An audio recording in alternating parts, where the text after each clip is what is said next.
Muirhouse is a found footage film about most haunted house in Australia called Monte Cristo. Hello, my name is Phillip Muirhouse, author and ghost hunter. Muirhouse is about a paranormal expert and author named Phillip Muirhouse. His plan was to make a documentary film about the house to promote his latest book.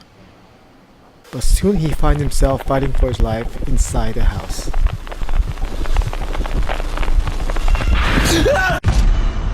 Spoiler alert, you've been warned.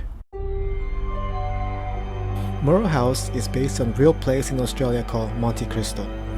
Monte Cristo has been known as the most haunted house in Australia and featured in many paranormal TV shows such as Scream Test, Ghost Hunters International.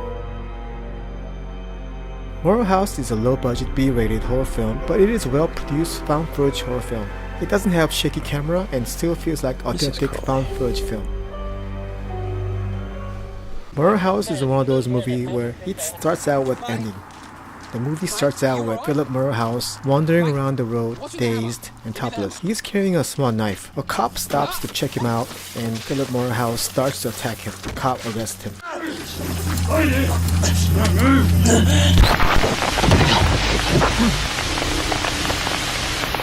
Then the movie jumps into the beginning of the movie. We are introduced to Phillip Muirhouse as a paranormal expert and author. When he gave advice to other investigators not to investigate alone in the haunted house. Never seek out entities on your own. Let me say that again. Never seek out entities on your own.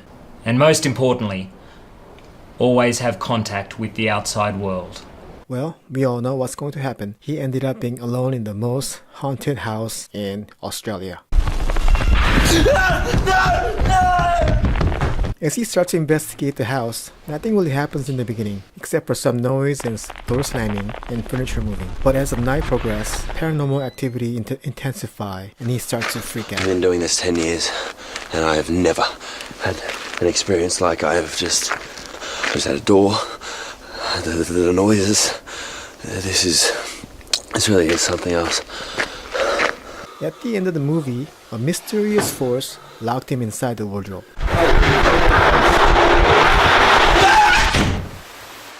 The question is, what happened to Phillip Muirhouse and how can we connect to the beginning of the movie where he was wandering around the road dazed? We are left to guess what happened. Most likely he was possessed by the spirit of the house. You can't tell by the static of the video. If you look at the film closely, every time there was a paranormal presence, the video becomes shaky and static. If you look at the last scene, the police dash cam becomes staticky when Muirhouse was looking at the camera. So at the end, even though he was a paranormal expert, he was unable to handle the strong paranormal forces in the house. Basically, he demonstrated why you don't investigate alone. Who's here? Thanks for watching. If you like this video, please click like and subscribe to this channel. Do you want me to leave?